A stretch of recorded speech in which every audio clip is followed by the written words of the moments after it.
नमस्कार दोस्तों, मैं राकेश वर्मा आप सभी का स्वागत करता हूं आपके अपने परिवार एसएन गुरुकुल पर। साथियों, 26 फरवरी 2024 से 6 मार्च 2024 तक सक्षमता परीक्षा फेज 1 आयोजित की गई। उसके बाद 15 मार्च 2024 को बीपीएससी टीआरई 3.0 परीक्षा आयोजित हुई, लेकिन पेपर लीक होने की वजह से वो परीक्षा रद्द कर दी गई। उसके बाद से कई परीक्षाएं आयोजित होनी थी। बीपीएससी टीआरई 3.0 का री एग्जाम होना था, सक्षमता परीक्षा फेज 2 होने थे, बीएड एंट्रेंस एग्जाम होना था एवं अन्य कई परीक्षाएं आयोजित होने थे। लेकिन उसी बीच जो है लोकसभा चुनाव हेतु घोषणा कर दी गई, प्रक्रिया आरंभ हो गया, जिस कारण पूरे देश भर में आचार संहिता लग गई और ये सारी परीक्षाएं स्थगित कर दी गई 4 जून तक के लिए कि 4 जून को लोकसभा चुनाव संपन्न हो जाएगा, उसके उपरांत ही ये सारी परीक्षाएं आयोजित की जाएंगी। तो अब लोकसभा चुनाव की प्रक्रिया अंतिम पायदान पर है। 7 चरण में चुनाव होने थे, सभी संपन्न हो चुके हैं और दिन मंगलवार तिथि 4 जून 2024 को मतगणना हो जाएंगे। कौन सरकार में आएगा और कौन किधर जाएगा ये सारे तय हो चुके होंगे। उसके बाद से जितने भी परीक्षाएं स्थगित थी वो सारी परीक्षाएं जून माह में ही संपन्न करा लिए जाएंगे, आयोजित करा लिए जाएंगे। तो 4 मुख्य परीक्षाओं का आयोजन जून माह में होने हैं। पहला परीक्षा आपको 11 जून 2024 से 20 जून 2024 तक स्टेट पेपर 2 का देखने को मिलेगा। हालांकि उस चुनावी गतिविधि में ही स्टेट पेपर 1 की परीक्षा जो थी वह 19 मई से 28 मई 2024 तक आयोजित कर लिए गए थे किसी प्रकार, और जो सेकंड पेपर था अर्थात स्टेट पेपर 2 उसकी परीक्षा 11 जून से 20 जून तक आपको देखने को मिलेगा। प्रत्येक दिन 2 पालियों में परीक्षाओं का आयोजन की जाएगी। आपका फर्स्ट पाली का जो परीक्षा होगा वह 10 बजे से 1:20 तक और दूसरा सेकंड पाली का जो परीक्षा होगा वो 3 बजे से 6:20 तक आयोजित किए जाएंगे।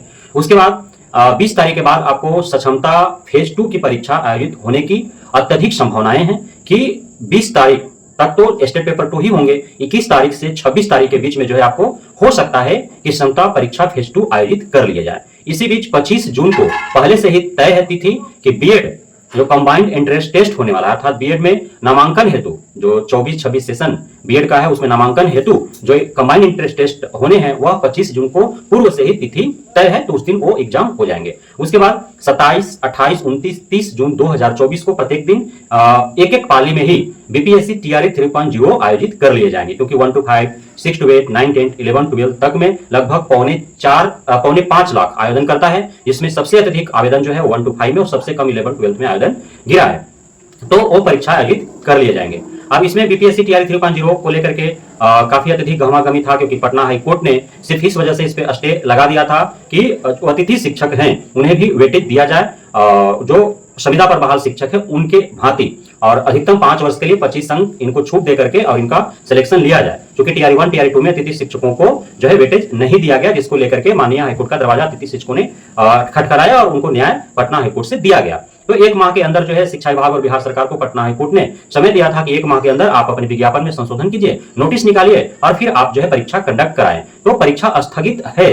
अब चूंकि 27, 28, 29, 30 जून 2024 को परीक्षा की ऑफिशियली डेट जारी कर दिया गया बीपीएससी आयोग के द्वारा, और उन तिथियों को परीक्षा आयोजित करने हेतु सभी जिलों को पत्र लिख दिए गए और पूरे 38 जिला में से 26 जिला में जो है परीक्षा आयोजित किए जाएंगे और सभी 26 जिला के वहां के प्रशासन को पत्र लिख दिए गए कि आप जो है आप अपने जिला में सेंटर हेतु प्रबंधन करें। इस हेतु पत्र लिखा गया है। तो अब तिथि जब घोषित हो गई हो तो शिक्षा विभाग और बीपीएससी आयोग ने जरूर इस मसले को सलट लिया होगा कि तिथि शिक्षकों को वेटेज देना है, क्योंकि अब पटना हाईकोर्ट का आदेश है तो ये टाल भी नहीं सकते हैं कि नहीं देंगे, देना ही होगा।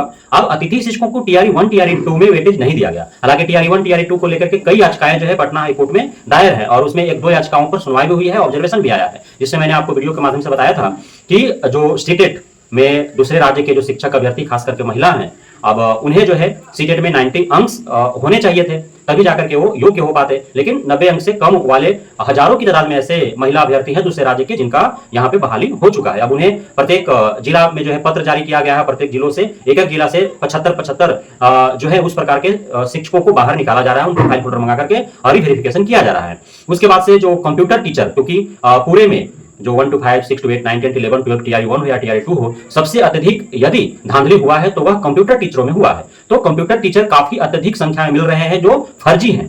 तो उसमें योग्यता को लेकर के ही पटना हाईकोर्ट ने ऑब्जर्वेशन दिया है कि जो डिप्लोमा है और जो ग्रेजुएट हैं और उन्हें पोस्ट ग्रेजुएशन नहीं किया है तो वे 11-12 में कंप्यूटर टीचर नहीं बन सकते हैं, क्योंकि 11-12 में टीचर बनने के लिए पोस्ट ग्रेजुएशन हर हाल में आवश्यक है।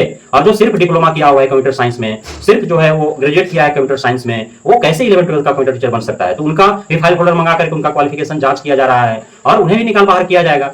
तो इस प्रकार से टीआरई 1 टीआरई 2 में काफी अत्यधिक धांधली हुए हैं। आप आरक्षण कोटे में भी फर्जीवाड़ा चला है। पीएच कोटे में तो जो है 80% दूसरे राज्य के ही लोग आकर के घुस गए हैं, और EWS, OBC, EBC, SC, ST कोटे में भी दूसरे राज्य के जो शिक्षक अभ्यर्थी हैं वे फर्जी जाति निवास, ओबीसी, ईडब्ल्यूएस बनवा करके वे भी घुस गए हैं। तो सभी धीरे धीरे जो है पटना हाई कोर्ट में जो मामला दर्ज है उस पर सुनवाई होगा और सभी पोल खुल जाएंगे। पुनः जो है कई बार जो है आपको अभी देखने को मिलेगा और कई स्तर से जांच होंगे, और लगभग 50% जो है टीआरई 1 टीआरई 2 से जो सिलेक्टेड शिक्षक हैं उन्हें बाहर निकलना पड़ेगा। इस स्थिति में हो सकता है कि टीआरई 1 टीआरई 2 का रिवाइज रिजल्ट जारी हो तो अतिथि शिक्षकों को उसमें वेटेज के आधार पर मौका मिल जाए, ऐसा भी हो सकता है, लेकिन यह सिर्फ अनुमानित है, दावे नहीं है, कुछ भी हो सकता है। तो इस प्रकार जून माह में जो है वो परीक्षाओं का धुन रहेगा। आपको जो है दूसरे हफ्ता में 11 जून से आपको स्टेट पेपर 2 की परीक्षा 20 जून तक देखने को मिलेंगे। उसके बाद क्षमता फेज 2 की परीक्षा आपको देखने को मिलेंगे। उससे भी जो है BEd combined entrance test exam आपको देखने को मिलेंगे, और अंतिम हफ्ता में अंतिम 27, 28, 29, 30 जून को आपको जो है बीपीएससी टीआरई 3.0 देखने को मिल जाएगा। उसके बाद अन्य जो परीक्षा के बाद परिणाम की घोषणा, काउंसलिंग, फिर एंट्रेंस एग्जाम है तो एडमिशन की प्रक्रिया, और जो भर्ती परीक्षा है उस पे जो है आगे काउंसलिंग करके योगदान की प्रक्रिया, सारे जो है वो जुलाई में संपन्न कर लिए जाएंगे। और फिर अगस्त में पुनः जो है टीआरई 4.0 के लिए भी जो है पूर्व से ही जो कैलेंडर बीपीएससी का जारी किया हुआ उसमें उल्लेखित है, अंकित है, तो होंगे ही। उसके लिए जो है हो सकता है कि अंतिम जून तक या 1 जुलाई में जो है विज्ञापन भी जारी कर दिया जाए, तो उसके लिए भी तैयार सबको रहना होगा। क्षमता फेज 3 भी जो है आपको जुलाई अगस्त में देखने को मिलेंगे, तो वे परीक्षाएं भी आपको देखने को मिल सकते हैं। साथ ही स्टेट जो है परीक्षा 2 बार होने हैं, तभी तो प्रथम परीक्षा ही हो रही है, द्वितीय परीक्षा भी सितंबर में आपको स्टेट का देखने को मिलेगा, तो उससे तो आपको तैयार भी रहना है। तो सारी परीक्षाएं जो है वो यथाशीघ्र संपन्न करा लिए जाएंगे, जिससे तो आप सभी जिसके लिए आप क्वालिफाइड हैं, जिस परीक्षा का इंतजार कर रहे हैं, उससे तो आप बेसब्री से इंतजार करते हुए आप जो है उसे गंभीरता से तैयारी में भी रहें। बहुत बहुत धन्यवाद आप सभी साथियों का हमारे साथ जुड़े रहने के लिए, बने रहने के लिए, इतना प्यार देने के लिए, अपने भरोसा बनाए रखने के लिए। जय हिंद।